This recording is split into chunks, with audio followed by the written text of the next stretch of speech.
C'est bien votre humble frère serviteur, l'apôtre dit Kadi Bukandolo. Je vous bénis dans le nom de Jésus et je suis infiniment reconnaissant à notre Dieu pour cette journée merveilleuse qu'il nous a donnée et la grâce encore qu'il nous offre de pouvoir nous retrouver ce soir dans le cadre de notre émission que nous avons chaque lundi et chaque jeudi, que nous avons intitulé Temps de victoire. Nous voulons bénir le Seigneur et je bénis le Seigneur pour votre vie, pour ta vie, toi qui es connecté à ce moment, qui me suis. Que le nom du Seigneur soit béni pour tous ceux qui nous suivent de partout et pour tous les retours positifs que nous avons par rapport à ce que le Saint-Esprit fait à travers ses enseignements. Mais avant toute chose, je vais vous inviter à prendre, à incliner la tête et à prier avec moi avant que nous puissions entrer dans le but de notre sujet de ce soir. Prions notre Seigneur. Papa, nous te disons merci pour ton amour et ta grâce. Merci pour ta fidélité. Nous voici dans ta présence, Seigneur Père. Tu as dit, poussé par le Saint-Esprit, les hommes ont parlé de la part de Dieu. Je veux me recommander entre tes mains, te priant, Seigneur, que ton esprit prenne le contrôle de toutes choses. Laisse, Seigneur, qu'à cet instant, que tous ceux qui sont connectés, Seigneur, soient sous ta direction, sous ta présence au nom de Jésus. Je prie, Seigneur, afin que tu puisses faire du bien à ma soeur, à mon frère qui me suit à cet instant, éternel, mon Dieu, par les canaux de cette émission. Et que ce soit qu'une personne reçoive sa délivrance. Et que ce soit une personne reçoive, Seigneur, montre Dieu, ce que tu as préparé pour elle. Je bénis ton nom, Père, et nous recommandons ce moment avec toi.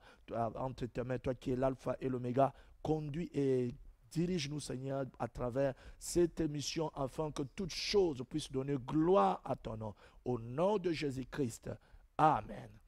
Oui, bien-aimés, que le nom du Seigneur soit béni pour la grâce qu'il nous donne encore ce soir de pouvoir me tenir devant vous pour pouvoir vous apporter des encouragements, vous apporter la parole de Dieu et vous apporter l'enseignement du jour. Alors nous sommes toujours dans notre grand thème que j'avais intitulé, que nous avons intitulé « Être libéré des liens sataniques ».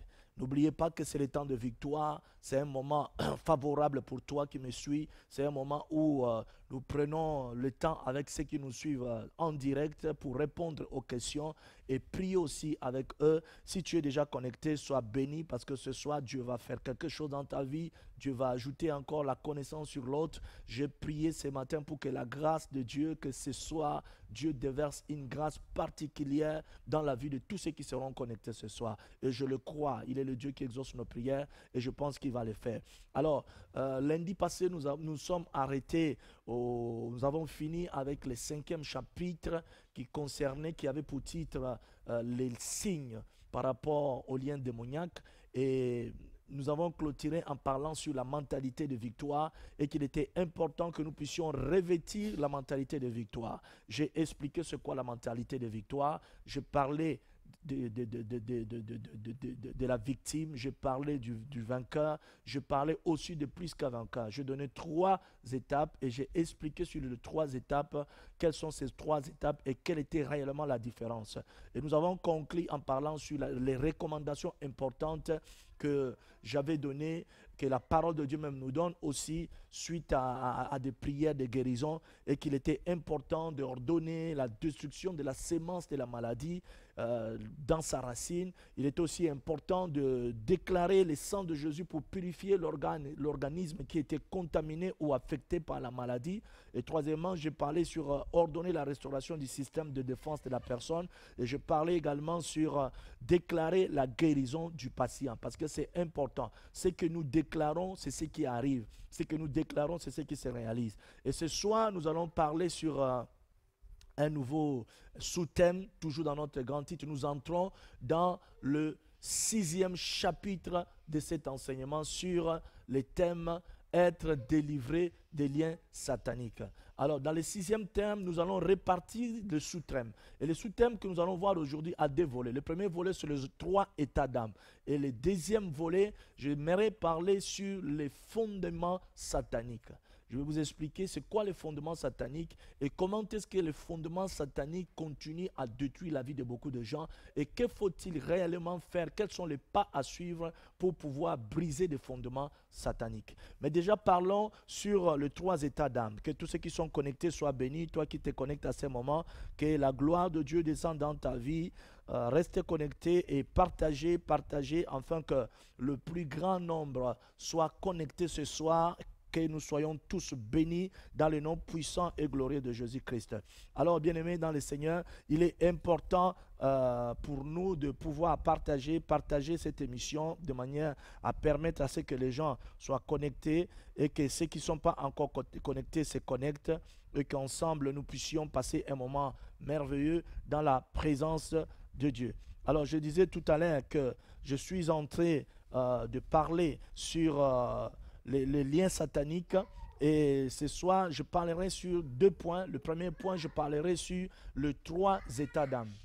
Alors, les 3 états d'âme, pourquoi? Parce qu'il y a 3 états d'âme, d'esprit et de corps qui nous permettent de nous reconnaître en tant que captifs et tant que victimes. Comment est-ce qu'une personne peut savoir qu'il est captive et qu'il est victime des esprits, qu'elle est victime des esprits démoniaques. Et ce soir, par la grâce de Dieu, nous allons essayer de voir ça en profondeur. Parce que je vous ai expliqué c'était quoi être une victime, c'était quoi être vainqueur et c'était quoi être plus qu'un vainqueur. Tous ceux qui ont donné leur vie à Jésus sont plus qu'un vainqueur. Mais comment est-ce qu'une personne ce soir peut découvrir qu'il est une victime? La première des choses, le premier état d'âme, c'est ce que j'appelle la possession. La possession, dans la possession, c'est-à-dire les diables et ses anges sont établis en maître dans une vie et ils contrôlent cette vie-là. Ils dirigent cette vie, ils animent la personne. C'est-à-dire, quand on parle d'une personne possédée, comme tel était le cas dans la parole de Dieu, dans plusieurs passages bibliques dans les évangiles, où les apôtres nous relatent certains services de guérison de Jésus, où il parlait des gens qui étaient habités, des gens qui étaient possédés, comme cet homme qui était possédé par des démons, qui les poussaient à se dénider, qui les poussaient à aller dormir dans des cimetières. Cet homme n'était pas oppressé, il n'était pas obsédé, mais il était possédé. Être possédé, c'est quoi? Être possédé, c'est être une victime dont notre corps sert maintenant d'une habitation des esprits démoniaques. C'est-à-dire, les diables, les démons viennent s'établir dans une vie et commence à contrôler cette vie, commence à diriger cette vie et commence maintenant à animer la vie de cette personne. Certaines personnes s'inquiètent, s'étonnent, ils se disent, mais comment mes ennemis connaissent mes affaires? Comment mes ennemis connaissent même des choses que je suis en train de méditer dans la chambre? Comment ça sort dehors? Oui, bien aimé, si tu es possédé, si tu es habité par un esprit démoniaque, cet esprit aura la maîtrise sur toi. Cet esprit aura le contrôle de ta vie. Cet esprit pourra même te diriger parce que celui qui est possédé, même sa volonté est sous le pouvoir des esprits impurs. Celui qui est possédé est en quelque sorte comme une marionnette que les démons sont en train de manipuler, que les démons sont en train de conduire. C'est-à-dire les démons vont même affecter et influencer ta personnalité. C'est ça, être possédé. Nous avons le deuxième état d'âme qui est l'oppression.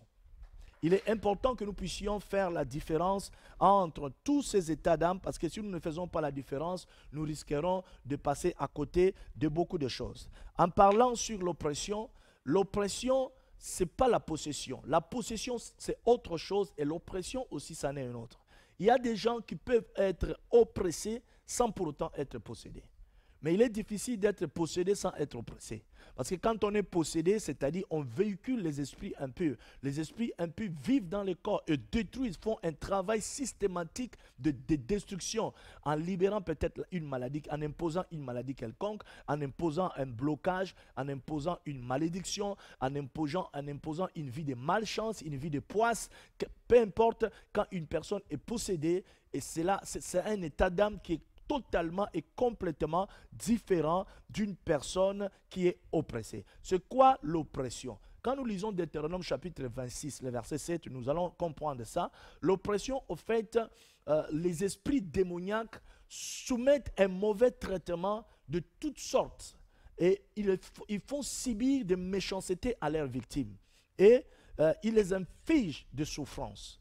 Et quand les esprits démoniaques qui n'habitent pas la personne, mais qui se mettent à oppresser, qui se mettent à combattre de l'extérieur la personne, en cherchant à lui soumettre de mauvais traitements de toutes sortes, en cherchant à lui faire subir de méchanceté, en cherchant à lui infliger certaines souffrances, dans le but de lui pourrir la vie, mais d'une manière extérieure, c'est ça l'oppression.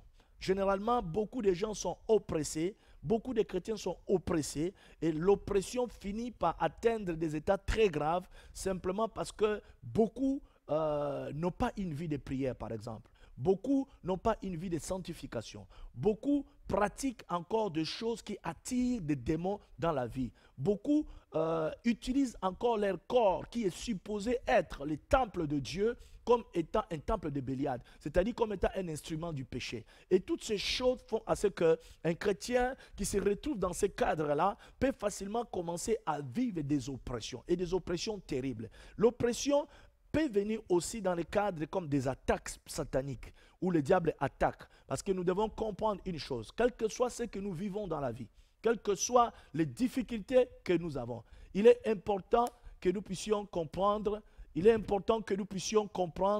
que notre premier ennemi, c'est le diable. Notre premier ennemi bien-aimé, c'est Lucifer. C'est le serpent ancien. Parce que le diable est l'ennemi numéro 1, est l'unique ennemi. Il peut posséder certaines personnes, il peut utiliser des circonstances, il peut utiliser des personnes pour pouvoir te combattre, mais ne perd pas d'objectif dans le combat. Ne perd pas d'objectif. Parce que beaucoup de chrétiens aujourd'hui ont échoué dans le combat parce qu'ils ont perdu d'objectif. Pourquoi? Ils ont confondu l'ennemi. Et quand nous commençons à confondre l'ennemi, nous nous fragilisons dans le combat. Quand nous commençons à confondre l'ennemi bien-aimé, nous nous rendons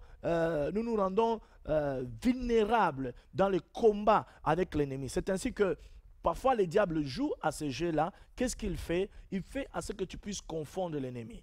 Tu commences à confondre l'ennemi, ou bien de te cibler, d'être ciblé sur lui. Non, tu commences à chercher à plus combattre la chair, à combattre les hommes, à la place de combattre les démons qui t'embêtent. Ça fait que plus tu feras comme ça, qu'est-ce qui se passera? Le diable t'amènera dans une distraction, et cette distraction fera à ce que tu puisses te retrouver en train d'échouer. Or, tu es appelé à être un vainqueur. C'est ainsi, il est important pour toi qui es chrétien de savoir quel est ton ennemi? L'ennemi est le diable. La Bible dit, vous n'avez pas à lutter comme contre le sang et la chair. Vous avez à lutter contre les principautés, contre les esprits méchants dans les lieux célestes, contre les princes des airs. Donc, le combat est spirituel. Nous ne devons pas pouvoir oublier cela. Alors, le troisième état d'âme, après l'oppression, la différence que je disais tout à l'heure entre l'oppression et la délivrance et la possession. Dans la possession, les esprits habitent. Et dans l'oppression, les esprits agissent de l'extérieur.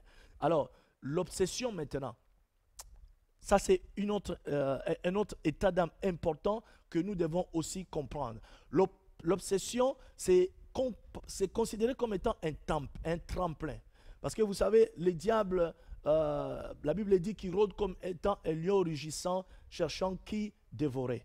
Et pendant qu'il cherche qui dévorer, en même temps, il cherche aussi des portes qui sont ouvertes par lesquelles il peut entrer et établir son pouvoir et son autorité dans la vie de l'homme dans le but de pouvoir le détruire. Alors nous voyons l'obsession qui est un tremplin dont les démons se servent pour pouvoir atteindre les deux étapes ci-dessous, c'est-à-dire les deux étapes que je viens de citer, la possession et l'oppression. Des fois, le diable, pour pouvoir posséder la personne, sa victime, pour pouvoir oppresser réellement et tenir, cibler complètement la vie de la personne, le diable va utiliser l'obsession. Et dans l'obsession, il y a des choses importantes. Comment le diable opère quand le diable utilise l'obsession? Dans l'obsession, le diable va te suggérer. Le diable suggère à la personne tout ce qui est contraire à la volonté de Dieu de manière très subtile. Et quand il te suggère des choses qui sont contraires à la volonté de Dieu de manière subtile, en même temps, il fait quoi? il met en exergue tes intérêts en te l'exigérant. Ce sont des choses dont la parole de Dieu interdit. Ce sont des choses que Dieu interdit, et nous savons que tout ce que Dieu est interdit finit par être dangereux pour l'homme. Parce que quand Dieu dit « tu ne feras pas telle chose », c'est parce que Dieu veut uniquement rien que le bien de l'homme. Mais deux fois, le diable fait quoi? Dans l'obsession. Dans l'obsession, le diable va te pousser, il va te suggérer à faire tout ce qui est contraire à la volonté de Dieu. Nous voyons l'occasion, nous voyons comment est-ce que le diable a travaillé dans le jardin d'Éden avec Adam et Ève. Il savait que le fruit était interdit. Il savait que Dieu avait dit que le jour où vous en mangerez, vous mourrez. Mais qu'est-ce que nous voyons, bien-aimés? La Bible déclare que le diable est venu et il a posé la question à Ève. Est-ce que Dieu a-t-il réellement dit? C'était pour s'aimer quoi? S'aimer le doute. C'était pour s'aimer les doutes qui pourraient amener Ève à pouvoir douter déjà de l'amour de Dieu et puis douter aussi de l'autorité de la parole de Dieu. Douter de l'amour de Dieu, pourquoi? Parce que Ève se serait dit, mais tiens, est-ce que Dieu, pourquoi il nous interdit ça? Sachant que quand nous mangerons le fruit, nous serons comme lui. Donc, il ne nous aime pas, il veut que nous soyons, il ne veut pas que nous devenions comme lui. Donc, c'était ça le but du diable. Et la deuxième des choses, il voulait amener Ève à douter de l'autorité de la parole de Dieu. Parce que la parole de Dieu est une puissance. La parole de Dieu a une autorité et c'est cette autorité qui opère dans nos vies quand nous croyons à cette parole, quand nous recevons cette parole. C'est cette même parole qui peut apporter par exemple la délivrance, c'est cette même parole qui apporte la restauration, c'est cette même parole qui apporte la paix du cœur, c'est cette même parole qui guérit même l'âme, qui guérit nos blessures intérieures. Alors, quand il dit à la femme, Ève, est-ce que Dieu a-t-il réellement dit? Qu'est-ce qu'il est en train de faire? Il était en train de conduire l'homme dans une obsession.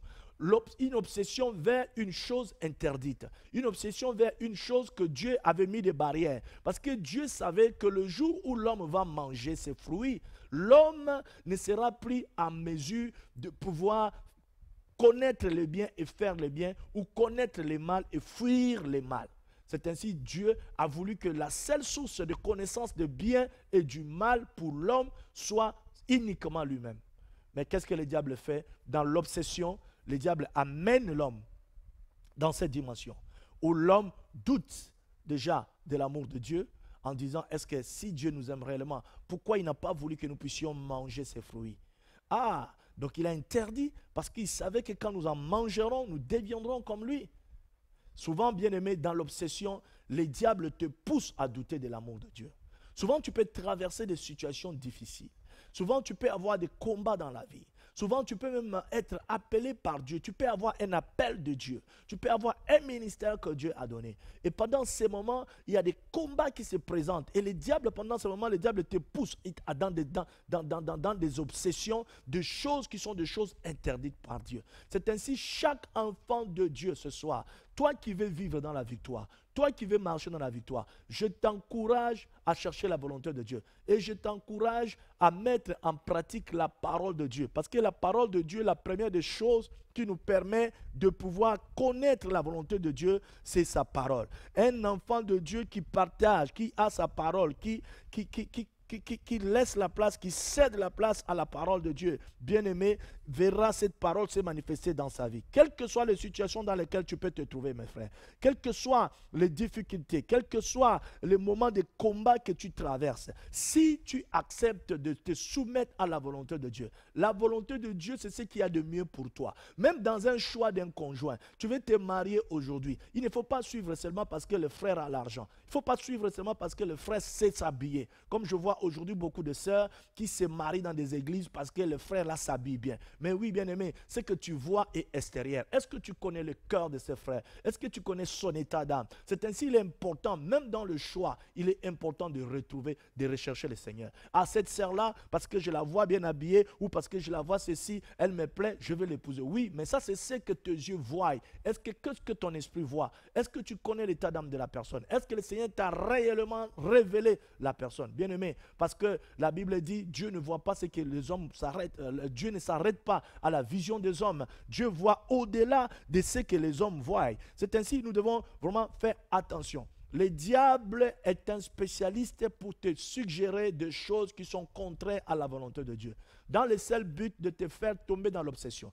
Et quand tu deviens obsédé, par rapport à des choses qui sont interdites, qui ne sont pas dans la volonté de Dieu. Et pendant ce moment, le diable te fera voir les intérêts en te disant, oui, de toutes les façons, regarde, quand tu vas marcher comme ça, regarde ce que tu vas avoir. Tu peux avoir un problème aujourd'hui au niveau de régularisation de tes papiers. Le diable vient te dire, tu vois, tu es une sœur en Christ. Depuis que tu es venu, tu es là, tu n'as rien. Regarde, rien n'avance. Ce que tu peux faire, tu peux commencer à aller te prostituer. Quand tu iras te prostituer, tu auras de l'argent. Quand tu iras te prostituer, ça serait bien. Tu tomberas sur un homme qui va t'épouser. Bien aimé, ça c'est quoi? Ce sont des obsessions. Ce sont des choses que le diable fait en poussant les gens loin de la volonté de Dieu, dans le seul but de pouvoir les posséder. Aujourd'hui, le diable te dira, oui, tu n'as pas de papier, alors c'est que tu va chercher à te faire engrocher chez un monsieur quelconque, n'importe. L'essentiel, c'est que tu puisses avoir un enfant avec lui pour avoir des papiers. Quand tu vas le faire, tu auras des papiers certainement parce que tu l'aurais fait. Mais toute la misère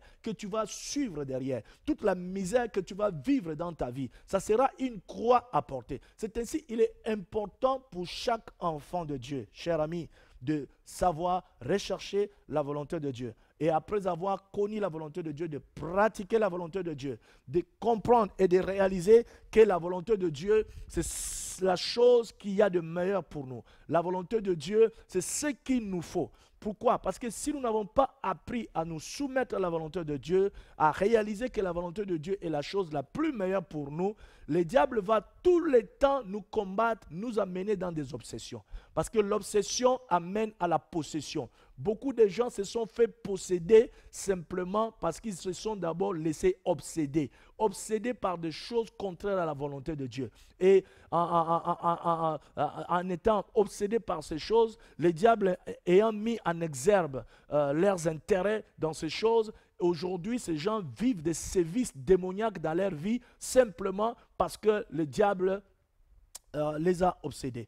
C'est ainsi que vous voyez certaines personnes que le diable a poussé chez des marabouts pour aller chercher soi-disant la chance pour maintenir les hommes, pour attirer les femmes ou pour charmer telle personne. Oui, tu vas aller en disant oui, si tu veux voir ce féticheur-là, si ce marabout-là fait ceci dans ma vie, je vais réussir à garder cet homme-là pour moi. Oui, bien aimé, il y a même d'autres marabouts qui vont proposer sur très loin en disant qu'ils vont coucher avec toi pour que tu puisses garder ton mari ou garder les gens avec toi. Mais quand tu vas avec un marabout, est-ce que tu réalises tous les démons que tu te charges? Tu réalises les transferts qui est fait quand tu couches avec un marabout. C'est ainsi, bien aimé, faisons trop attention. Dans la vie, il est important, étant enfant de Dieu, de savoir chercher la volonté de Dieu pour toutes choses. Tu veux te marier, cherche la volonté de Dieu. Tu veux servir Dieu, cherche la volonté de Dieu. Tu es appelé, tu as un appel de Dieu pour une mission quelconque, cherche la volonté de Dieu. Où est-ce que Dieu veut que tu sois? Que veux-tu que qu'est-ce que Dieu veut que tu fasses?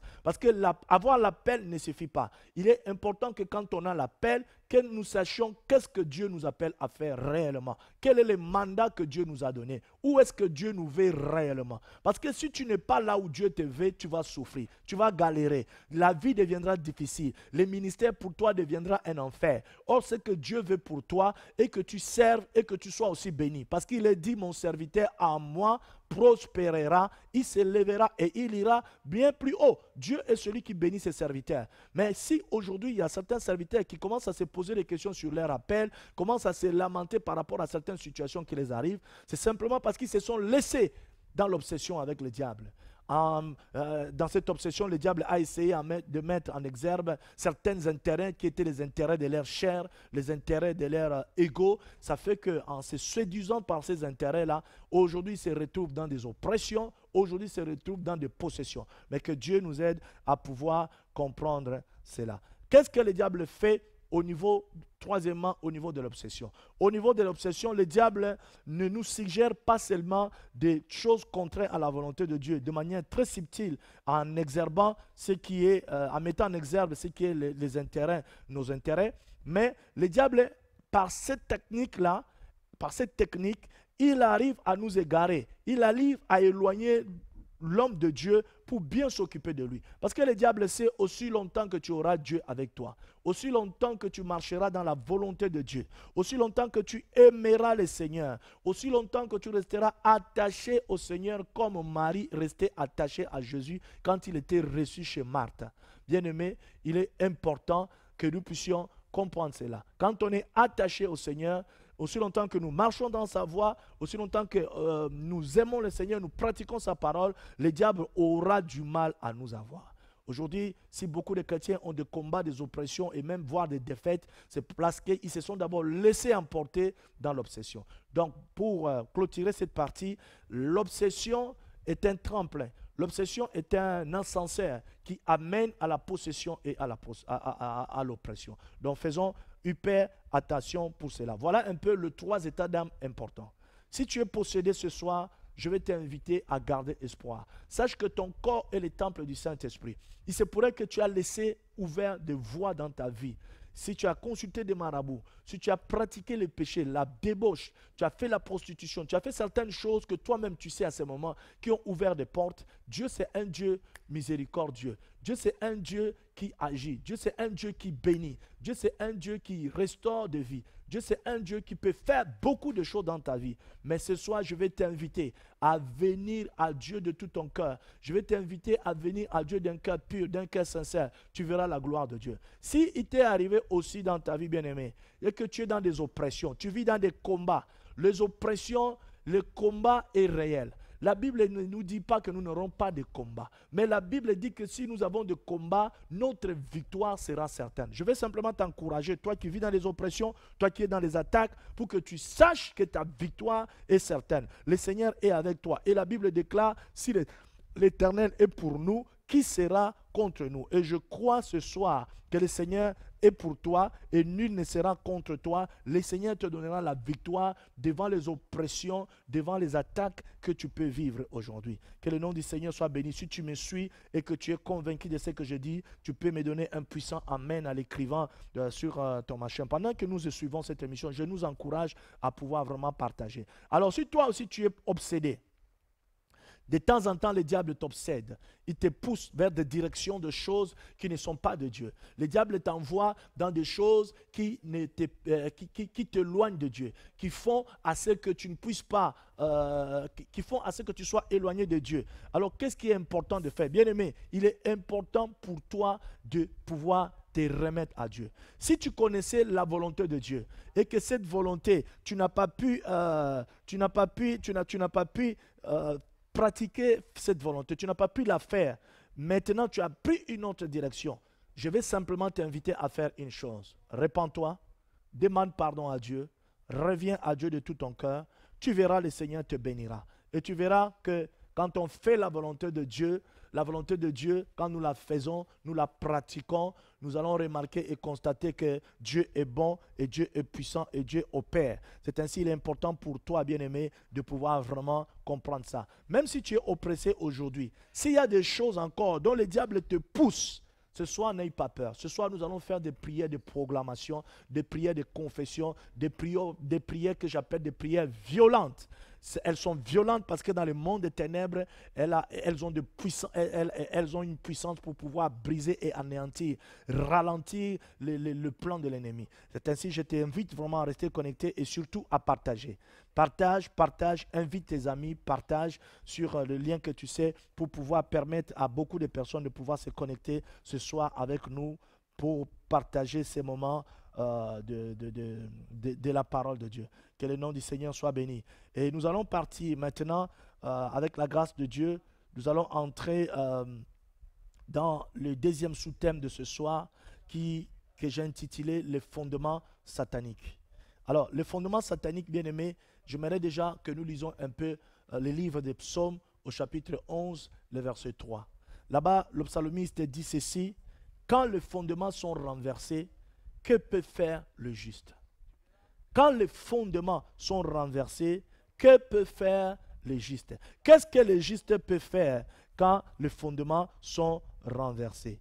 Ici, la parole de Dieu est en train de parler de fondements.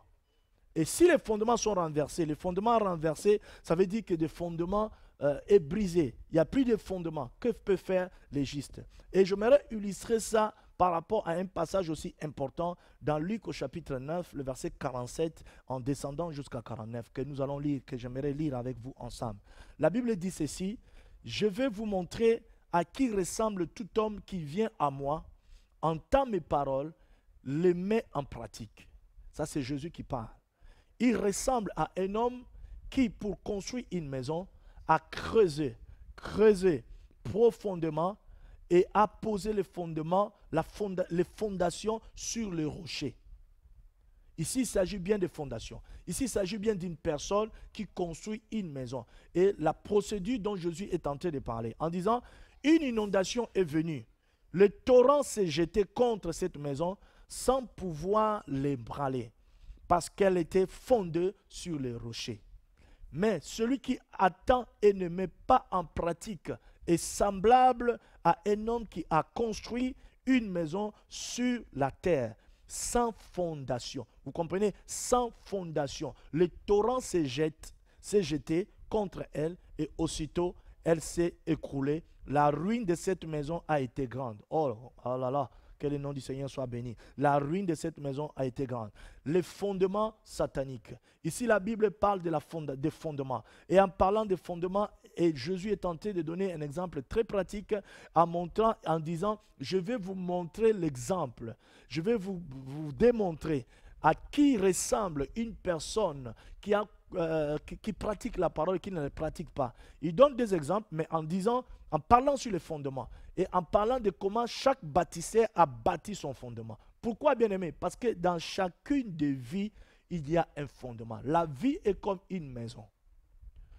Depuis le jour où tu es sorti des seins de ta maman, depuis le jour où tu as commencé à exister dans les ventres de ta mère, jusqu'au jour où tu es sorti, tu avais un fondement.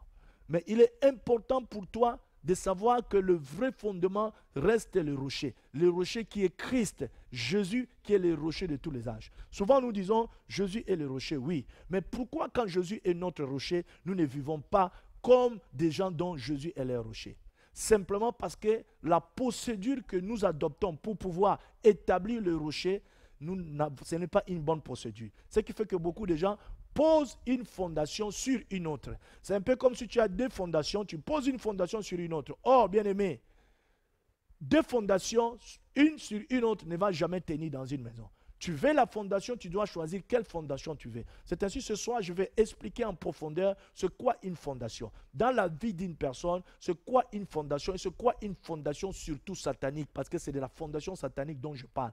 Une fondation satanique, ça veut dire un fondement, une fondation dont le diable lui-même a posé le fondement. Et quand le diable pose le fondement, bien aimé, c'est semblable à une personne qui vient bâtir sa maison sur la terre. C'est ainsi 1 Pierre au chapitre 2, le verset 4 au verset 5 dit « Édifiez-vous pour former une maison spirituelle. Dans l'architecture, édifiez-vous pour former une maison spirituelle. » Ici, l'apôtre Paul parle encore de la maison spirituelle en disant nous devons nous édifier. Et nous avons vu tout à l'heure que Jésus parle de fondement, une personne qui construit sa maison, qui construit sa foi. Bien aimé, nous savons tous que les fondements, dans l'architecture, la fondation est la partie sur laquelle repose toute construction.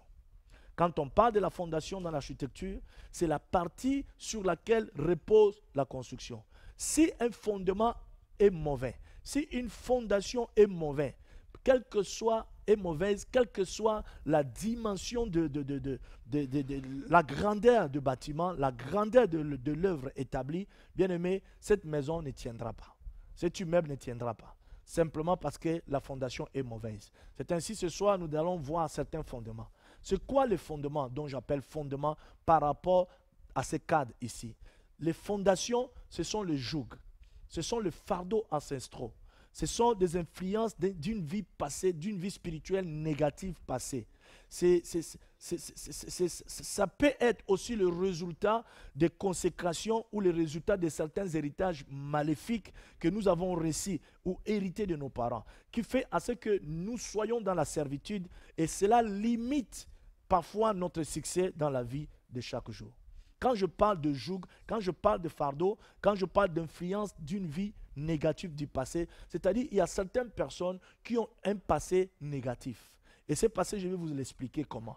Et si ce passé n'est pas, s'il n'y a pas de renoncement, s'il n'y a pas vraiment de repentance, s'il n'y a pas une démarche sincère pour pouvoir briser et annuler tous les fondements, toute la fondation qui a été établie par l'ennemi, de manière à pouvoir devenir réellement une maison spirituelle, selon 1 Pierre chapitre 2 et le verset 4, il nous sera difficile de bâtir la vraie fondation qui est la fondation de Dieu lui-même. C'est ainsi, il est important que nous comprenions que celui qui vient à Jésus-Christ doit demander à Christ la délivrance de l'ancien fondement, afin que Christ soit le seul fondement de sa vie.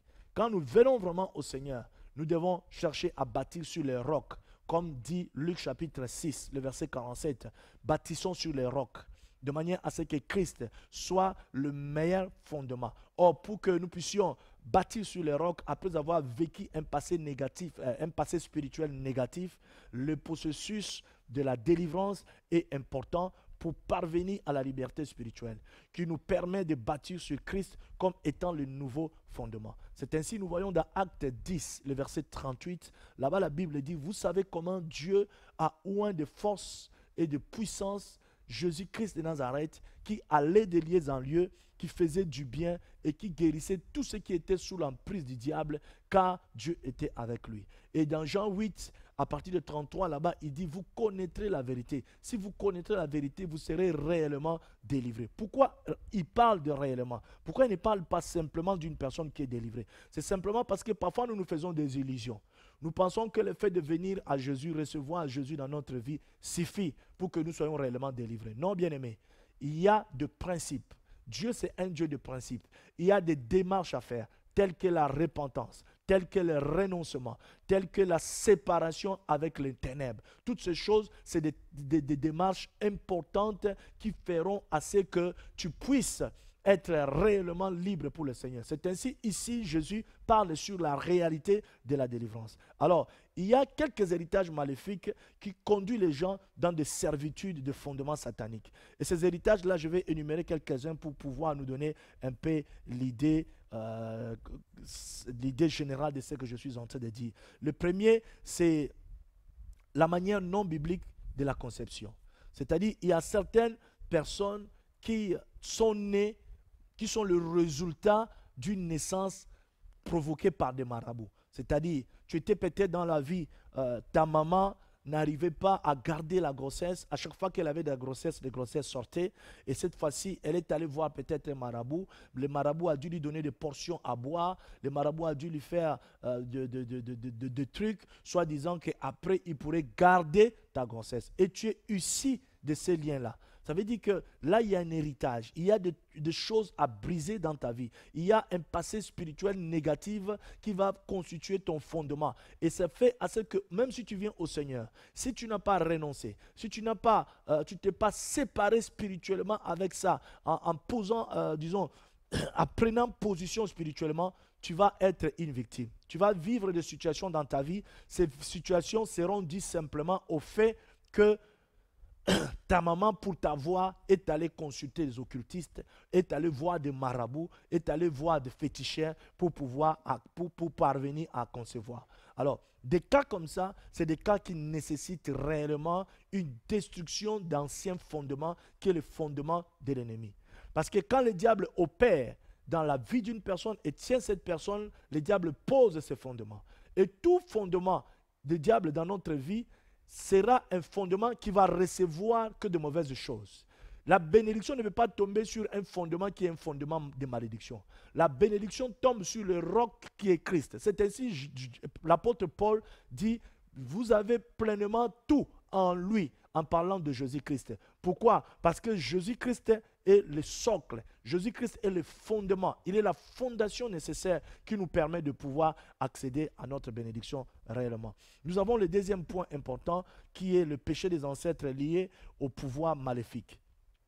Quand je parle de péché des ancêtres liés au pouvoir maléfique, je vais parler de péchés comme par exemple l'idolâtrie. Il y a des gens qui sont issus de tribus où les arrière-parents, les parents ont eu à pratiquer l'idolâtrie, à plonger dans l'idolâtrie.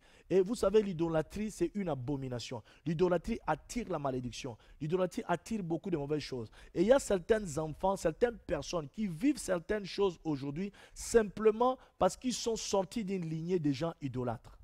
Et cette malédiction, qui est une malédiction générationnelle, est en train d'avoir l'impact sur sa vie. Et une personne comme ça a besoin de prier, de prendre autorité, de renoncer à ces liens d'idolâtrie et de demander au Seigneur de pouvoir briser l'ancien fondement de manière à ce que Christ devienne désormais le fondement, la fondation sur laquelle il va bâtir.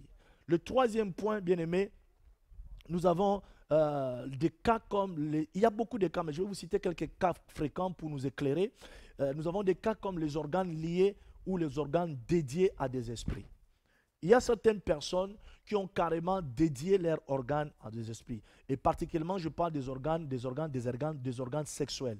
Il y a des gens aujourd'hui, pour pouvoir s'attirer beaucoup des hommes, il y a des femmes aujourd'hui qui ont peut-être pratiqué la prostitution pour pouvoir s'attirer beaucoup des hommes.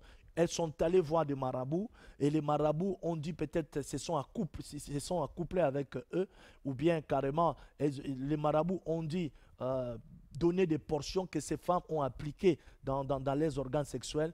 Et après cela, elles ont remarqué peut-être qu'elles ont commencé à attirer beaucoup des hommes, mais par après, ça a créé des possessions démoniaques, ça a attiré des démons et ça a créé de sérieux problèmes dans leur vie. Et ces femmes maintenant, aujourd'hui, peuvent se retrouver ne pas accoucher ou peuvent se retrouver ne pas se marier. Alors, dans des cas comme ça, c'est des cas que j'appelle des organes liés ou des organes dédiés aux esprits. Il y a aussi des cas des organes dédiés aux esprits comme étant des femmes qui vont avec des occultistes. Il y a des occultistes, il y a particulièrement des hommes qui sont des occultistes, qui ont pratiqué, qui ont pactisé avec le diable. Et le diable leur exige d'aller avec les jeunes filles. Et quand ils vont avec les jeunes filles, ils font beaucoup de cadeaux à ces jeunes filles. Et en faisant beaucoup de cadeaux, en retour, ces hommes, par la voie sexuelle, arrivent à posséder ces jeunes filles, arrivent à détruire leur vie, arrivent à utiliser leur étoile. Alors, dans ces cas-là aussi, les organes sont liés, les organes sont dédiés. Et dans des cas comme ça, il est important que la prière de délivrance soit faite. Il est important qu'il y ait une prière de renoncement. Il est important qu'il y ait une prière de purification par le sang de Jésus-Christ, de manière à ce que tout ce qui a été dédié au diable soit purifié, sanctifié et restauré par la puissance du Saint-Esprit. Sinon, cette victime va vivre des problèmes et ça serait un fondement, une fondation sur laquelle il va bâtir qui ne sera pas une bonne fondation. Nous avons également des exemples comme les alliances maléfiques héréditaires. Qu'est-ce que j'appelle les alliances maléfiques héréditaires? Les alliances maléfiques héréditaires, bien aimés, sont simplement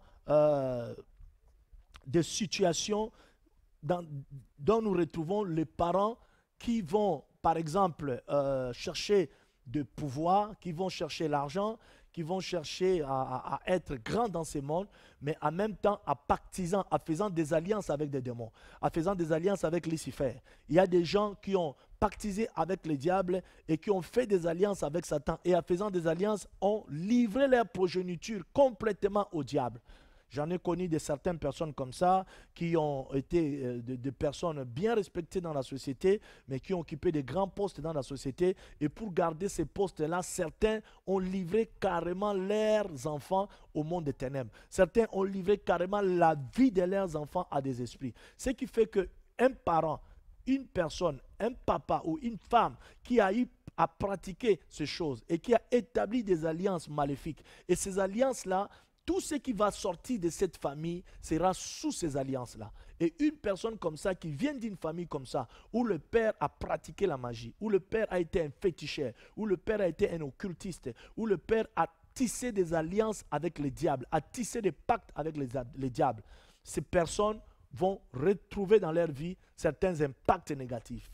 Ils vont trouver la malchance, ils vont trouver des blocages, ils vont trouver des freinages. D'autres, les filles ne vont pas se marier. Les hommes n'auront pas des enfants. Ou la vie va chambouler de tous les côtés. Pourquoi? Parce que leur père, qui est supposé être le responsable sur cette terre, a dû livrer leur vie au diable en faisant des alliances. Et dans ces cas-là, il y a le fondement qui s'établit. Il y a une fondation qui se met. Et cette fondation, c'est ce que j'appelle le fondement satanique, la fondation de l'ennemi.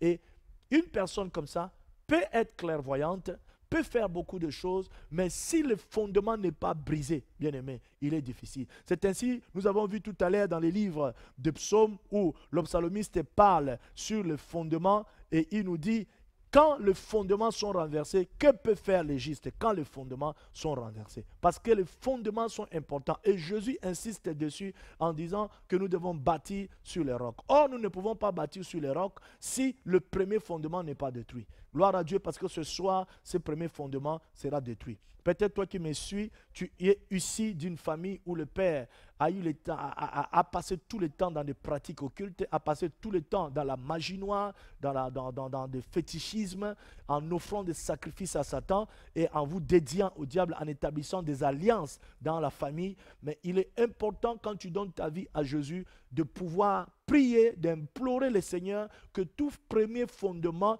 qui est le fondement des alliances de tes parents, soit brisé et que toute influence, que ces alliances qui ont été tissées par ton père, par ta mère, par tes arrière-parents dans ta vie soient anéanties. Sinon, tu seras victime et tu vas souffrir. Il y aura des choses qui vont te suivre. Pourquoi? Parce que tu sors d'une famille dont le responsable a tissé des alliances avec le monde des ténèbres. Et pour que ces alliances n'aient pas d'impact dans ta vie, tu es appelé à pouvoir passer à la délivrance, tu es appelé à invoquer le Seigneur, à demander au Seigneur de briser les premiers fondements. Ça, c'est hyper important. Nous avons un autre point qui est un point important aussi, c'est les incisions démoniaques. Qu'est-ce que j'appelle incision démoniaque dans le fondement satanique? Il y a certaines personnes dans la vie qui ont fait couler leur sang dans des maisons de marabouts. C'est-à-dire pour X ou Y raison, pour une raison de guérison, pour une raison de mariage, pour une raison de fécondité. Tu es allé chez les marabouts t'ont fait des incisions à la main, généralement c'est dans des coups dans la main, ou dans le dos, ou dans le ventre, ou dans le joue, ou je ne sais pas où. Et dans ces incisions, le danger avec les incisions, c'est quoi? C'est que dans les incisions, il y a le sang qui sort. Or, la vie de la personne est dans le sang. Tous ceux qui ont eu à faire des incisions dans des maisons occultes, dans des maisons de marabouts, c'est-à-dire ces personnes-là ont d'une manière délibérée confié leur vie entre les mains du diable. Alors une personne comme ça, qui a eu à posséder à ces pratiques, qu'est-ce qui va s'établir? Le fondement satanique s'établira. Parce que le diable ne s'amuse pas de ce côté. Quand il travaille sérieusement.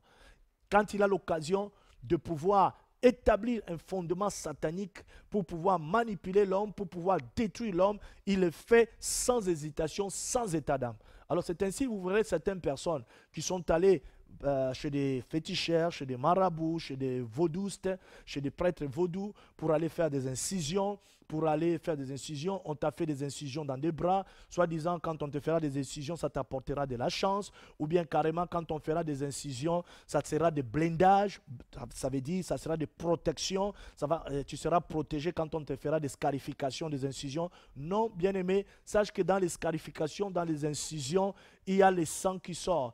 Et là où il y a le sang qui sort, il y a une alliance. Parce que le sang, la vie de l'âme et l'âme de l'homme est dans le sang. C'est hyper important. Toi qui as versé ton sang dans la maison d'un marabout, dans la maison d'un voyant, il est important ce soir, si tu me suis, d'être resté branché. Nous allons prier. Je vais te conduire à une prière de renoncement pour que le Seigneur puisse impacter ta vie et que tout fondement qui est fondement de l'ennemi et que tout fondement qui est fondement satanique dans ta vie soit brisé au nom de Jésus-Christ. Parce que le Seigneur t'appelle à vaincre. Le Seigneur t'appelle à marcher dans la victoire. Le Seigneur t'appelle à être victorieux. Et ce soir, la victoire est la tienne. Et je vais vraiment t'inviter à pouvoir saisir cette victoire. Saisis-la, saisis-la, saisis-la. C'est hyper important. Donc, les incisions démoniaques permettent au diable de pouvoir poser les fondements dans la vie de beaucoup de personnes. Les pouvoirs démoniaques, les incisions démoniaques permettent au diable de pouvoir opérer dans la vie de beaucoup de gens. C'est ce qui fait que beaucoup de gens aujourd'hui se retrouvent victimes. Et ils ont des problèmes dans leur vie, ils se posent la question de savoir, mais où est-ce que ces problèmes arrivent? Oui, bien-aimé, aujourd'hui, tu es chrétien. Peut-être tu as donné ta vie à Jésus, mais tu as reçu Jésus dans ta vie. Mais quel était ton passé spirituel? Peut-être que tu as eu un passé spirituel négatif. Est-ce que tu t'es réellement repenti? Est-ce que tu as réellement renoncé à ces choses? Nous voyons que ceux qui étaient guéris, ceux qui étaient, qui avaient cru en Jésus, dans les actes des apôtres, la Bible dit que ceux qui avaient pratiqué la magie, ceux qui avaient pratiqué l'occultisme, venaient livrer aux pieds des apôtres ce qu'ils avaient fait, ce qu'ils avaient comme libre, comme objet. Et la Bible dit que les apôtres avaient brûlé cela. Je suppose qu'après avoir brûlé, ils ont dû prier pour eux, chasser ces esprits, briser les alliances. Et c'est la démarche à suivre si tu veux réellement devenir une femme libre. Si tu veux réellement devenir une femme libre. Je t'encourage à le faire dans le nom de Jésus-Christ. Nous continuons dans notre mission. Restez connectés. Que le Seigneur soit béni pour tous ceux qui sont en train de se brancher. Je vais t'encourager à pouvoir partager. Partager encore, bien-aimés. Partagez encore de nouveau, partagez à vos amis, partagez, encore partagez. C'est une émission importante. J'aimerais vraiment que le plus grand nombre soit touché par cette émission. C'est ainsi, toi qui me suis à ce moment, n'hésite pas un seul instant de pouvoir partager. N'hésite pas un seul instant. C'est très, très important que nous puissions partager cette émission. C'est hyper important. Que le nom du Seigneur soit béni. Nous continuons notre programme, nous continuons notre enseignement. Donc, nous avons parlé sur les incisions démoniaques. Alors là, maintenant, je vais essayer de vous parler sur la pollution dans les rêves. Il y a beaucoup de personnes, bien-aimées, qui se sont vues être victimes et qui se retrouvent, dont on retrouve le fondement de l'ennemi dans leur vie simplement à cause des rêves. Comment ça se passe dans des rêves? Les rêves, il y a deux dimensions importantes que nous devons comprendre. La Bible parle des rêves comme étant une préoccupation, le résultat de la préoccupation journalière. Quand nous avons beaucoup pensé à quelque chose, tu peux dormir et tu peux rêver. Mais dans le monde spirituel, il est très important de ne pas négliger les rêves. Parce que le rêve traduit en quelque sorte certaines réalités spirituelles qui se passent dans la vie de la personne. Deux fois, c'est ainsi, je t'encourage, toi qui me suis, si tu as l'habitude d'oublier tes rêves, si tu as l'habitude de dormir et tu te lèves et tu ne sais même pas si tu as rêvé. Deux fois, certaines personnes comme ça disent « Ah, mais je me souviens que j'avais rêvé, mais je ne me rappelle plus. » Oui, bien-aimé, si tu ne te rappelles plus des rêves, tu dois prier, dire à Dieu, implorer la grâce de Dieu, demander au Seigneur de t'aider, que le Seigneur te donne la capacité de pouvoir retenir tes rêves, parce que les rêves sont très importants. Les rêves expliquent et définissent. Les rêves est une expression d'une vie spirituelle que l'homme peut mener dans d'autres mondes. C'est ainsi, bien-aimé, je parle sur la pollution des rêves. C'est quoi la pollution des rêves? En parlant de fondements sataniques. Il y a certaines personnes qui passent leur temps à rêver en train de manger, par exemple. Tu manges la nuit, tu passes le temps à manger. Tu passes le temps à fêter dans des fêtes où tu sais des personnes ou certaines personnes que tu ne sais pas. Tu passes le temps, tu ne connais pas plutôt. Tu passes le temps à festoyer dans des milieux que peut-être toi-même tu connais ou tu ne connais pas. Mais le fait déjà de pouvoir avoir les rêves de nourriture de nuit fréquents prouve déjà quelque part que le diable est en train de poser un fondement ou le diable a posé un fondement qui n'est pas bon. Pourquoi? Simplement parce que généralement les rêves de nuit sont des anesthésies spirituelles. Quelqu'un qui rêve, qui passe le temps à rêver qu'il mange beaucoup, n'aura pas une vie profonde dans une vie de prière profonde. Quelqu'un qui rêve et qui passe le temps à rêver qu'il mange beaucoup, il n'aura pas une vie profonde dans la méditation de la parole. Bref, ça serait quelqu'un qui sera léger. Pourquoi? Parce que ces rêves, généralement, les sorciers utilisent cette voie pour pouvoir contaminer l'âme, pour pouvoir détruire l'âme, pour pouvoir suer l'âme par des repas de nuit. Je me souviens encore une fois, j'ai fait la délivrance d'un occultiste qui était sorcier, qui s'est converti et qui me disait l'autre fois, il me dit, deux fois, quand ils veulent avoir leurs victimes, qu'est-ce qu'ils font? Ils vont dans des rêves. Ils prennent l'âme de la personne dans des rêves. Ils invitent les personnes victimes dans des rêves à aller dans des festins. Et ces festins sont des festins occultes, sont des festins spirituels. Et là-bas, ils mangent la chair des victimes et ils boivent le sang des victimes. Et quand vous buvez et vous mangez, cette nourriture peut sembler être un vin rouge, cette nourriture peut sembler être un jus quelconque, ou cette nourriture peut sembler être un gibier, ou je ne sais pas, une viande de porc, mais la réalité c'est que cette viande est une viande humaine. C'est une viande d'une victime qu'on a tuée dans la sorcellerie, dans l'occultisme quelque part. Et on te fait participer dans cette complot. On te fait participer dans cette alliance qui est une alliance de sang et qui est une alliance satanique pour les agents sataniques. Vous voyez, c'est ainsi que nous allons voir beaucoup ont des problèmes dans leur vie aujourd'hui à cause de ça, bien aimé. Les rêves, la pollution dans les rêves, par la voie de la nourriture, la pollution dans les rêves, par la voie de portions à boire. Beaucoup de gens rêvent en train de boire, certains rêvent en train de manger. Et pendant ces moments, ils sont en train de te polluer. Et si tu me suis bien aimé, et que dans ta vie, tu passes le temps à rêver que tu es en train de manger, ou tu passes le temps à rêver que tu es en train de boire tout le temps, il faut faire attention. Et puis, si tu es un parent, tu vois ton enfant pendant qu'il dort, et que tout le temps cet enfant a tendance à remuer, tout le temps cet enfant a tendance à manger, il est important de faire asseoir cet enfant le matin et lui poser la question de savoir qu'est-ce qu'il voit quand il dort. Parce qu'il y a aujourd'hui une dimension de la sorcellerie au niveau des enfants qui passe par la pollution des rêves. Vous verrez certains enfants dormir, jusqu'à dormir dans des positions bizarres. Et quand il arrive maintenant que l'enfant dort et l'enfant se met à manger, à remuer comme s'il était en train de manger. Or, spirituellement, l'âme de l'enfant est sortie. L'âme de l'enfant est partie dans un monde pandémonium, dans un monde spirituel pour aller assister à des festins démoniaques. C'est ainsi que chaque parent a l'obligation, a le devoir de surveiller ses enfants pendant qu'ils dorment.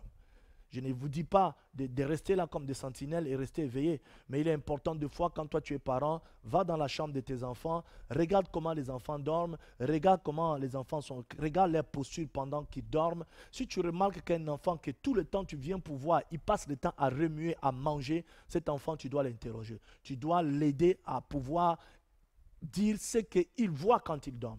Il se pourrait que cet enfant peut être une victime ou c'est une voie par laquelle le diable passe pour contaminer et polluer beaucoup de gens. La pollution dans les rêves peut aussi être faite par la voie des maris de nuit et des femmes de nuit. Il y a beaucoup aujourd'hui de personnes qui rêvent en train de faire l'amour avec certains individus. Il y a des femmes qui rêvent aujourd'hui en train de faire l'amour avec des hommes qu'ils connaissent ou des hommes qu'ils ne connaissent pas, d'autres même en train de faire l'amour avec des animaux. Et une femme qui a des maris de nuit, c'est une femme qui aura des problèmes. Pourquoi? Parce que la pollution au niveau des rêves permet au diable d'établir un fondement qui est démoniaque, un fondement qui est maléfique. Et sachez qu'au-dessus de tout fondement maléfique, la bénédiction ne peut pas reposer sur un fondement maléfique. C'est ainsi Jésus dit, celui qui veut bâtir une maison, fait quoi? Doit bâtir sur les rocs. Les rocs, c'est lui-même. Et comment bâtir sur Jésus? Pour bâtir sur Jésus, il faut d'abord commencer déjà à renoncer à l'ancien fondement. Il faut commencer d'abord à détruire, à briser, à démolir l'ancien fondement pour pouvoir bâtir sur le nouveau fondement. Donc, il est important que nous puissions comprendre ça. Alors, dans ces cas de pollution des rêves au niveau des rêves sexuels, beaucoup de femmes rêvent aller avec des hommes, parfois des hommes qu'ils connaissent ou des hommes qu'ils ne connaissent pas. Et certaines personnes tirent plaisir à ça. Mais bien aimé, généralement, c'est des démons. C'est des mauvais esprits qui viennent s'accoupler avec toi dans le but de te nuire, dans le but de te détruire, dans le but même de détruire ton mariage si tu es marié, dans le but de détruire ton fiançailles si tu es fiancé, dans le but de te tenir dans le célibat si tu n'es pas encore marié. Parce qu'une femme qui a un mari de nuit aura du mal à trouver un mari. Une femme qui a un mari de nuit aura du mal à trouver plaisir dans ses rapports intimes avec son mari. Cela va de pair avec un homme aussi. Aujourd'hui, il y a des hommes qui ont des femmes de nuit, c'est-à-dire des esprits démoniaques qui viennent s'accoupler avec eux en ayant les visages de personnes qu'ils connaissent ou qu'ils ne connaissent pas, mais ces esprits s'accouplent avec eux et quand ils se lèvent le matin, ils sont mouillés dans leur slip et certains hommes, par ignorance, prennent plaisir à ça en disant que ah, vraiment c'était bien aujourd'hui, vraiment j'ai eu ça, j'ai eu ça, j'ai eu ça. Mais c'est par ignorance, bien aimé. C'est des choses, c'est des cas qui amènent à beaucoup de mauvaises choses. Il y a beaucoup de hommes aujourd'hui qui sont stériles, non pas à cause des microbes, mais parce qu'ils se sont laissés infectés spirituellement par des femmes de nuit. C'est ainsi, il est important pour nous de comprendre ça. Il y a des hommes aujourd'hui qui sont impuissants parce qu'ils se sont laissés infecter par des femmes de nuit. Comprenons que les rapports sexuels, que ce soit dans le visible, dans le physique, que ce soit dans le spirituel, est un point de contact important. C'est ainsi, dans ce point, la pollution dans les rêves, toi qui me suis à ce moment bien aimé, pendant que tu dors ou avant de dormir, tu dois confier ta nuit à Dieu. Prie pour ta nuit. Confie-toi entre les mains du Seigneur. Demande au Saint-Esprit de te parler. Demande à Dieu de venir parler. Demande à Dieu de venir te révéler les choses. Qu'il te révèle les choses cachées. Que Dieu te révèle tes plans, ses plans pour ta vie. Que le Seigneur te révèle ce qu'il veut faire avec toi. Ce qu'il veut que tu prennes comme chemin. Et si tu as l'habitude de rêver, d'avoir de mauvais rêves, tels que je viens de les citer tout à l'heure, les rêves de la pollution, les rêves de nourriture de nuit, de mari de nuit, de femmes de nuit d'une manière fréquente, tu as besoin de faire une démarche. La démarche de la repentance, la démarche de renoncement, la démarche de la confession, confesser et renoncer à cet esprit. Parce que deux fois, le phénomène mari de nuit et femme de nuit s'établissent parce qu'il y a déjà un lien spirituel, de mariage spirituel qui s'est établi dans la vie d'une personne. J'ai eu un cas comme ça dans l'un des pays où je suis parti pour la mission. J'ai trouvé une femme qui était mariée par son neveu. Au fait, son neveu était dans l'occultisme, son neveu était un sorcier et son neveu avait bouffé déjà sa dot. Alors, pendant le moment de prière, le premier jour où j'ai prié pour cette femme, c'était tellement fort, c'était en pleine convention. Et le deuxième jour, son neveu a proposé qu'il vienne avec lui. C'est son neveu lui-même qui a confessé.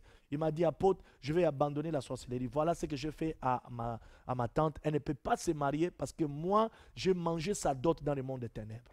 Alors, qu'est-ce qu'on devait faire? On devait annuler cette dot qui a été mangée dans le monde des ténèbres, déclarer qu'à partir d'aujourd'hui, cette femme n'est plus mariée à aucun esprit, elle ne connaît pas de vie parallèle, et cette femme a été libérée. Et aujourd'hui, gloire à Dieu, elle est mariée, elle est dans son foyer. Alors, vous voyez, bien aimé, la pollution dans les rêves peut constituer des fondements qui sont de mauvais fondements, qui sont des fondements sataniques sur lesquels le diable bâtit, sur lesquels le diable tient les gens et continue à proliférer ses sévices dans votre vie à cause de ces choses. Mais que le Seigneur nous aide et que le nom du Seigneur soit béni parce que la puissance du Saint-Esprit ce soir, à travers cette émission, toi qui me suis, va te toucher, va te restaurer, va faire à ce qu'à partir d'aujourd'hui, tes rêves seront plus les mêmes. Je vais prophétiser sur ta vie, déclarer des choses ce soir sur toi, que ces démons, que cet esprit de mari de nuit qui continue à venir chercher à te violer, à te coucher la nuit, qu'aujourd'hui, je vais mettre fin à ces actions dans ta vie. Je vais déclarer aujourd'hui, ce soir, que tout esprit de femme de nuit qui continue à te perturber doit cesser au nom de Jésus. Et je crois que l'onction de Dieu, par la voix des ondes, va te toucher. Là où tu es, tu seras touché, tu seras libéré et tu témoigneras de la gloire et de l'amour de Dieu. Nous continuons, bien-aimés. Dans cette série, nous voyons le second point qui est le sacrifice démoniaque. Il y a certaines personnes qui ont fait des sacrifices démoniaques. Et ces sacrifices démoniaques ont fait qu'aujourd'hui, il y a un fondement satanique qui s'est établi dans leur vie. Et ces personnes, quand ils viennent au Seigneur, ils ont besoin d'une repentance. Ils ont besoin d'un renoncement. Qu'est-ce que j'appelle sacrifice démoniaque? Les sacrifices, déjà, c'est quoi?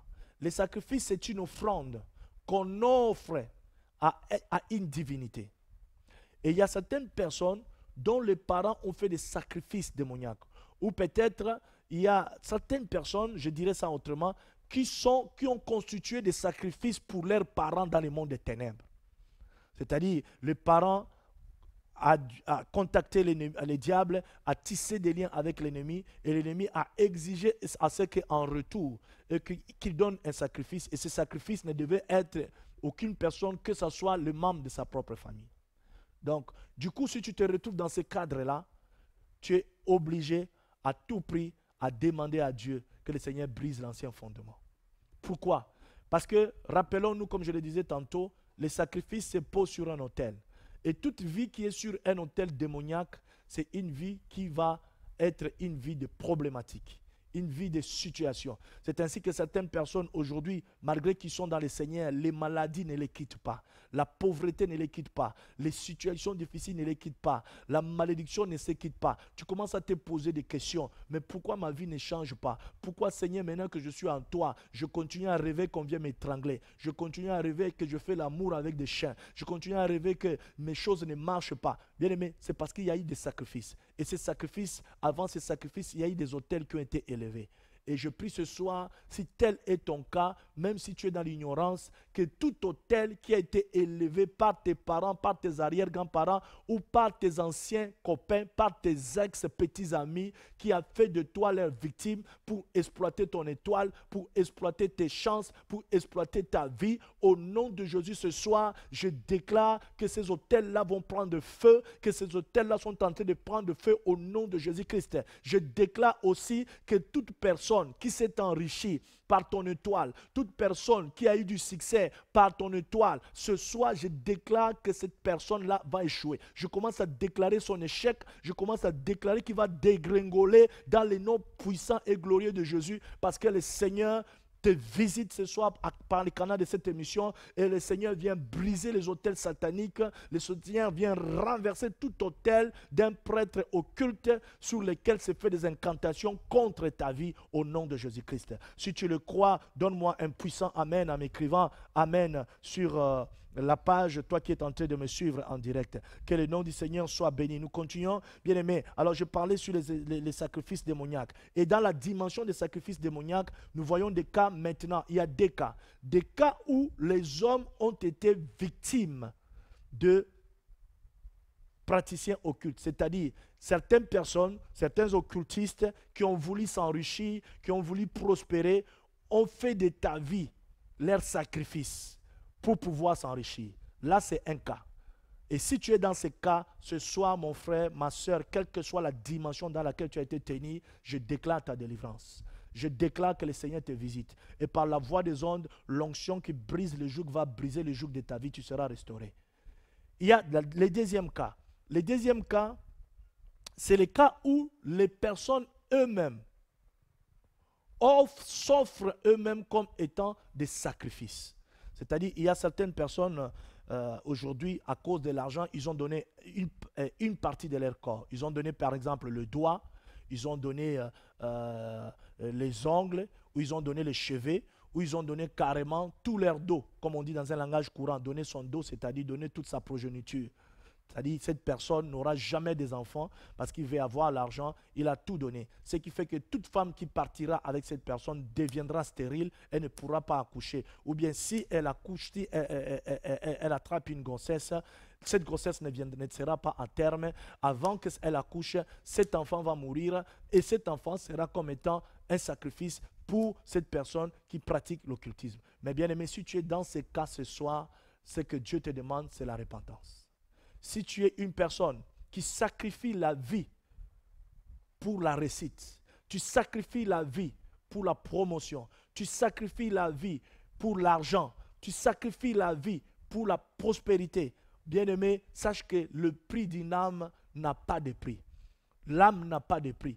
Toutes les âmes que tu as sacrifiées ou tu continues à sacrifier, un jour se dresseront devant toi et te demanderont.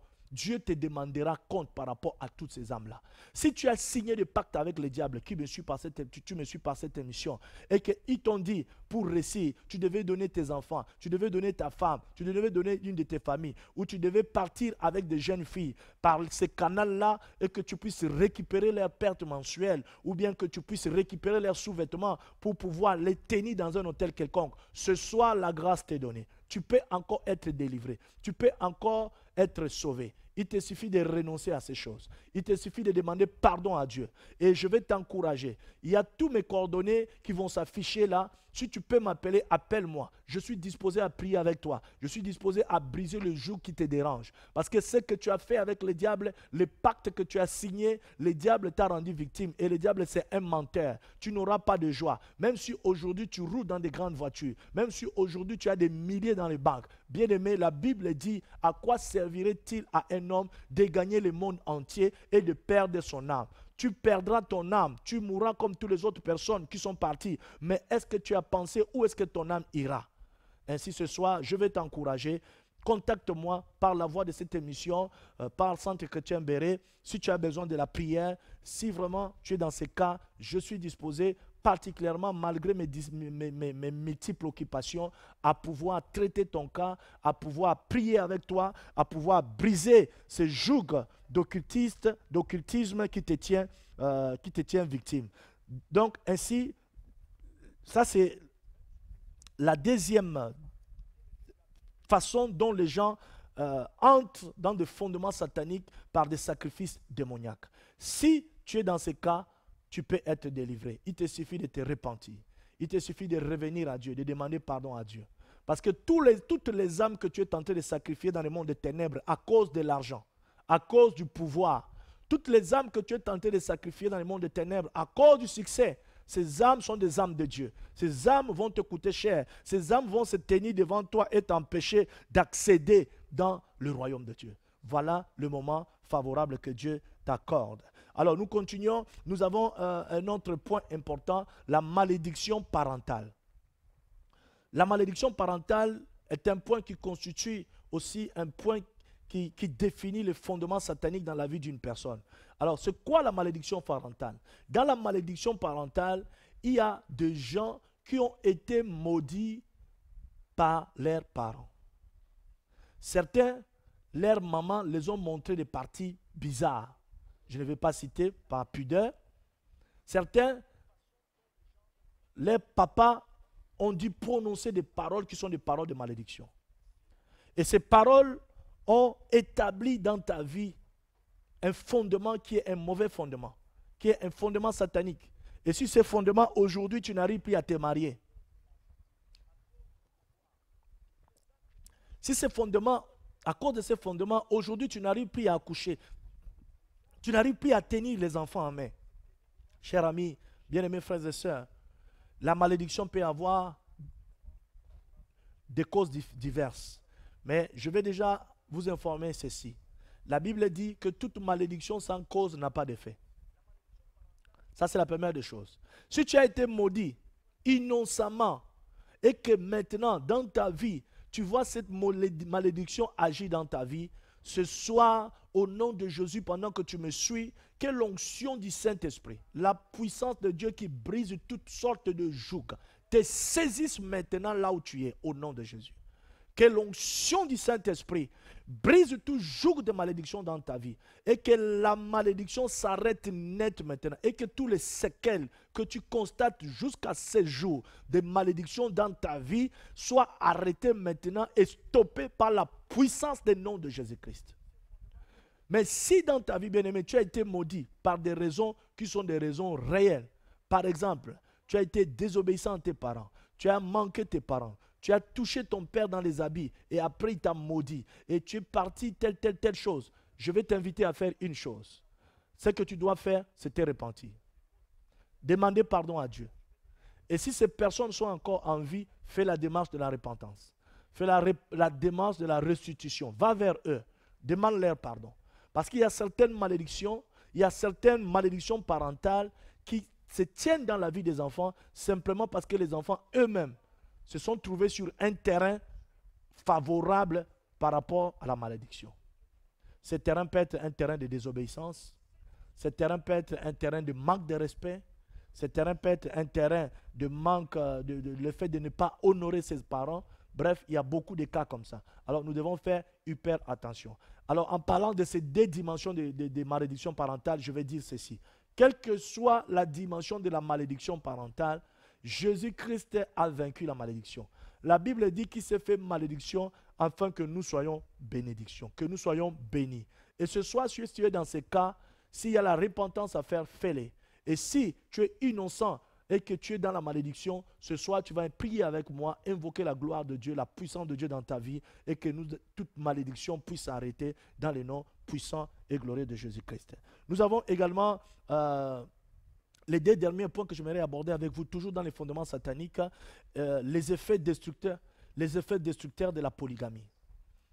Les effets destructeurs de la polygamie. Dans les effets destructeurs de la polygamie, c'est quoi? Bien aimé, la polygamie est très compliquée. Je connais un pays en Afrique qui dit polygamie, polygamie, polygamie, affaire compliquée. C'est vrai, c'est affaire très compliquée. Pourquoi? Parce que la majorité des personnes qui sont issues des familles polygames finissent par être des victimes de beaucoup de choses et de mauvaises choses dans leur vie à cause de la polygamie. Pourquoi? Parce que dans un foyer polygame, il y a la tension. Dans un foyer polygame, il y a la concurrence. Dans un foyer polygame, il y a la jalousie, il y a les animosités. Et toutes ces choses sont des climats favorables pour l'ennemi, sont des climats favorables pour les démons, pour pouvoir détruire, pour pouvoir posséder les gens et pour pouvoir nuire à la vie de certaines personnes. Aujourd'hui, certaines personnes sont victimes de certaines choses dans la vie à cause de leurs beaux-parents, à cause des rivales de leur mère, simplement parce que la rivale a eu de la jalousie face à tels enfants de tels rivales et que les enfants tels ont réussi, les miens n'ont pas réussi. Allez, je vais aller voir un marabout ou je vais aller voir telle personne pour jeter un mauvais sort sur eux. Donc, bien aimé, il y a les effets destructeurs de la polygamie qui peut aussi constituer un fondement démoniaque. C'est ainsi tout enfant qui est issu d'une famille polygame doit bien méditer sur sa vie, doit bien discerner sur sa vie, doit bien observer son passé. Comment tu as grandi et est-ce qu'aujourd'hui les choses vont comme ils vont? Doit bien voir. Il y a même certains enfants qui sont issus de familles polygames dont les rivales de leur mère ont dit jeter ce que j'appelle des paroles incantatoires contre eux. Et si ces paroles-là sont réellement des paroles qui travaillent encore dans ta vie jusqu'à aujourd'hui, tu as besoin de la délivrance, tu as besoin d'être restauré, tu as besoin de prendre position spirituellement afin que ces esprits-là ne continuent pas à dominer sur ta vie. Le dernier point que je vais parler ce soir, c'est la mauvaise exposition de sexe. J'en ai déjà parlé quand je parlais sur les liens sexuels, mais je vais essayer de parler brièvement pour nous amener à comprendre, pour conclure cette partie. La mauvaise exposition de sexe, par là, je vais simplement dire le fait que beaucoup de gens usent de leur sexe pour des pratiques qui sont pas bonnes. Par exemple, des gens qui ont eu à pratiquer la bestialité. Certaines personnes qui sont allées avec des animaux, avec des chiens, et ces personnes-là font quoi? Sans le savoir, ils attirent une abomination sur leur vie, et cette abomination établit dans leur vie des liens qui sont des liens démoniaques qui finissent par le détruire. Il y a des cas comme ces cas-là. Il y a des cas aussi comme des gens qui ont pratiqué la prostitution. Si tu as eu à pratiquer la prostitution dans ta vie, tu as reçu des milliers des hommes que tu as reçus, que tu ne connaissais pas. Les rapports sexuels sont des transferts. Et ces hommes ont dit certainement laisser de très mauvaises choses dans ta vie. Et dans ce cadre, tu as besoin d'une démarche. La démarche de la repentance, la démarche de renoncement et la démarche de la délivrance. Pour que tu sois réellement libéré et que tu sois réellement libre. Alors bien aimé, je vais conclure ce chapitre en disant la repentance, par la confession des péchés, la délivrance, le Seigneur nous donne la délivrance sous le joug et sous les fardeaux ancestraux. Le Seigneur peut nettoyer notre passé spirituel. Le Seigneur peut nous rendre libres de tout passé spirituel qui milite contre notre progrès, qui milite contre notre progrès physique, qui milite contre notre progrès spirituel et qui milite contre notre progrès social. Donc, il est important que nous puissions comprendre ça. Ma prière ce soir est que tout fondement qui n'est pas le fondement de Dieu dans ta vie soit détruit au nom de Jésus-Christ. Et que toute fondation que l'ennemi avait établie, sur laquelle le diable continue à bâtir et sur laquelle tu tentes à élever ta vie, que ces fondements soient détruits et que ces fondements cèdent au fondement de Dieu qui est Christ réellement dans ta vie, afin que ta vie soit bâtie sur les rocs. Que le nom du Seigneur soit béni pour aujourd'hui.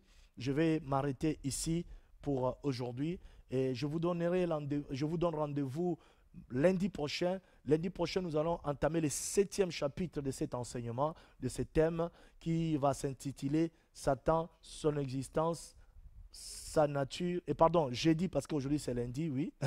Donc jeudi, nous allons entamer le 7e chapitre où nous parlerons sur Satan, son existence, sa nature, sa position et son caractère. il est important que tu saches qui est Satan. Parce que beaucoup de gens disent, bon, je n'ai pas besoin de connaître Satan, j'ai besoin de connaître Dieu. Oui, bien aimé, si tu connais Dieu, ça veut dire que tu connais aussi Satan. Parce que Satan a été un ange déchu. Et Satan est l'ennemi de ton âme. Même Jésus, dans ses enseignements, la Bible montre que quand ces derniers temps d'enseignement de ministère à Galilée, il a enseigné sur beaucoup de choses. Entre autres, il a enseigné sur les démons, il a enseigné sur le diable. Donc, il est important que tu connaisses comment ton ennemi fonctionne pour pouvoir combattre et pour pouvoir te maintenir dans la victoire et marcher dans la domination. Donc, je te donne pour ça rendez-vous jeudi prochain à 23h. Je vais m'arrêter ici pour pouvoir prier avec vous, bien-aimés. En même temps, voir aussi, me tourner vers la régie pour savoir s'il y a des questions qui sont posées. Parce que le but de cette émission, c'est aussi pouvoir entrer en proximité, établir une relation de proximité entre les spectateurs et le prédicateur. Alors, s'il y a des questions, posez vos questions rapidement. N'hésitez pas, posez-les, bien-aimés. Posez les questions si vous avez des questions à poser. Alléluia, que le nom du Seigneur soit béni. S'il y a vraiment des questions à poser, posez-les et posez-les rapidement pour que nous puissions voir comment avancer. Que le nom du Seigneur soit béni. Alléluia, merci Seigneur.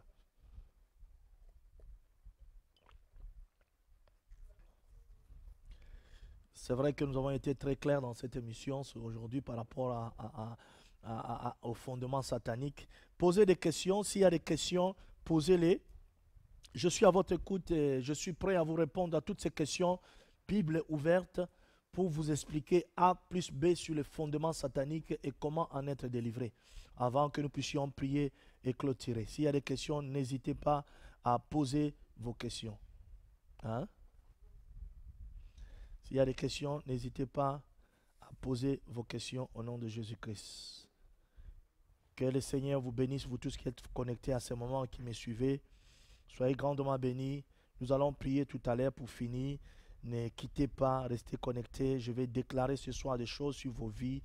Et que la grâce de Dieu, l'amour de Dieu, la puissance et l'onction du Saint-Esprit puissent se manifester pleinement dans votre vie. Alors s'il y a des questions à poser, posez ces questions rapidement avant que nous puissions prier pour clôturer. J'aimerais répondre à certaines questions.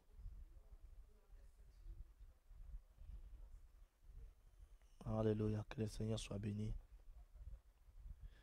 Alors, s'il n'y a pas de questions ou pendant que vous allez commencer à préparer vos questions, j'aimerais commencer peut-être à prier avec vous déjà pour gagner le temps parce que la régie me fait voir que je n'ai plus assez de minutes par rapport à cette émission ce soir. Donc, si vous avez des questions, posez-les. Je vois certaines personnes en train de préparer les questions. Que le nom du Seigneur soit béni. S'il n'y a pas de questions, je vais vraiment prier avec toi qui me suis à cet instant. Que le nom du Seigneur soit glorifié. Gloire à Dieu. Nous allons prier, rester connectés. Alléluia. La Bible dit, mon peuple périt parce qu'il lui manque la connaissance. Le but de cette émission, c'est de t'amener dans la connaissance. Le but de cette émission, c'est de te rendre libre. Le but de cette émission, c'est de te donner, de t'équiper de la connaissance nécessaire pour pouvoir vaincre le ruse du diable, pour pouvoir marcher dans la domination, parce que le Seigneur nous a donné la victoire et le Seigneur nous donne de marcher dans la domination. S'il y a des questions, posez vos questions, n'hésitez pas, c'est très très important.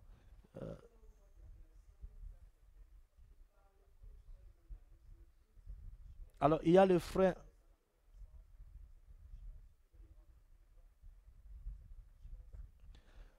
Il y a déjà le frère Baïko Jean-Marc qui pose la question de savoir, bonsoir, je voudrais savoir comment discuter avec mon qui vit dans l'occultisme. Ok, bon, peut-être que la personne n'a pas voulu dire les noms. Ah, mon frère, ok, d'accord. Je voulais savoir comment discuter avec mon frère qui vit dans l'occultisme. Le frère Baïko Jean-Marc soit béni. C'est une question importante. Alors, comment gérer la proximité entre un homme qui vit dans l'occultisme, qui fait partie de notre famille? La première des choses, c'est que nous devons savoir est que Dieu aime les occultistes, mais Dieu n'aime pas l'occultisme. Je veux bien qu'on fasse la nuance. C'est comme Dieu aime les sorciers, mais il n'aime pas la sorcellerie. C'est-à-dire, derrière l'homme, il y a un esprit. Et ce qui est important aux yeux de Dieu, c'est l'âme de la personne. Donc, déjà, nous devons, dans ce cadre-là, pour répondre à la question de notre frère Jean-Marc, avoir des attitudes. La première, elle est celle ici. La première, c'est de voir la personne comme étant une âme perdue qui doit être gagnée à Jésus. Sachez que beaucoup de personnes qui sont dans l'occultisme, simplement parce qu'ils ont cédé au mensonge de Satan. Ils ont cru au mensonge en disant, en allant là-bas, ils vont réussir, en allant là-bas, ils vont être de grandes personnes, en entrant dans tel cercle, ils auront la possibilité d'occuper tel poste. Donc le diable, comme je disais, par l'obsession, le diable met en exergue certains intérêts qui, derrière, a des pièges importants.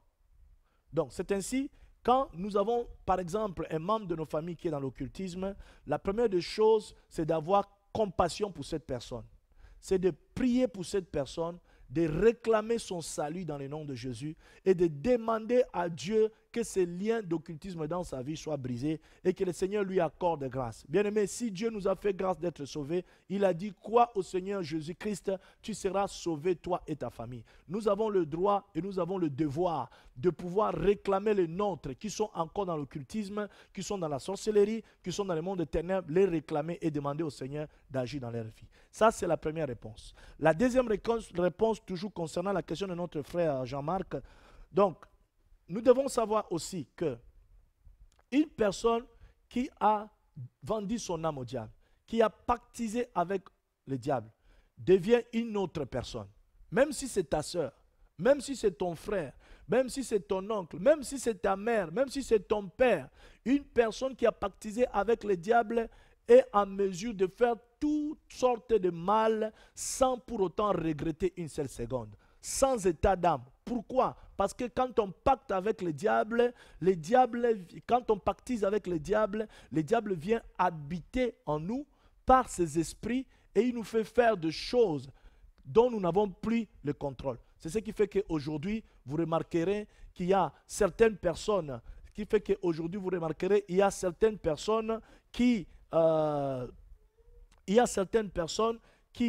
sacrifient leurs enfants, certains parents qui sacrifient leurs propres enfants, certains frères qui sacrifient leurs propres frères, certaines sœurs qui sacrifient leurs propres sœurs, certaines femmes qui sacrifient leurs propres enfants. Pourquoi? Parce que dans le monde des ténèbres, le mot pitié n'existe pas.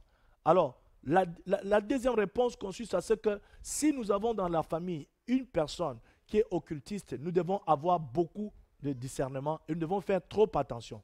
Nous ne devons pas nous fier seulement aux sentiments. Nous devons aimer la personne. La Bible ne nous demande pas d'haïr la personne, mais nous devons rester prudents avec la personne. Parce qu'une personne qui pactise avec le diable, une personne qui est dans l'occultisme est prête à faire n'importe quel dégât pour des intérêts personnels et égoïstes. C'est ainsi qu'il est important pour nous de savoir ça. Donc frère Jean-Marc, pour répondre à ta question, je pense que j'ai été clair à ta question. La première réponse, tout celui qui est dans l'occultisme est une âme à gagner. Et la deuxième réponse, nous devons faire trop attention et rester prudent. Parce qu'une personne occulte, c'est une personne qui est capable de faire n'importe quel mal à n'importe quel prix. Donc, reste prudent et en même temps, prie pour lui. Et quand tu pries pour lui, si le Seigneur te donne le mandat de discuter avec lui, de lui prêcher l'amour de Dieu, n'hésite pas de le faire. C'est hyper important. Prêche l'amour du Seigneur, demande au Seigneur de mettre les mots qu'il faut dans ta bouche pour parler à ton frère et l'amener dans la vérité. Le Seigneur est capable. Si le Seigneur nous sauve dans nos familles bien-aimées, où nous sortons, c'est parce que Dieu veut faire de nous des gédons de famille. Dieu veut nous délivrer. Dieu veut aussi nous restaurer. Dieu veut que par nous, que plusieurs personnes soient sauvées. Donc si le Seigneur a prévu que ton frère qui est dans l'occultisme soit sauvé par toi, donc n'hésite pas. Fais le premier pas. Parle-lui de l'évangile. Prie pour lui en même temps, mais en même temps, reste aussi prudent. Donc, que le Seigneur te bénisse pour ta question. Hein? Que le Seigneur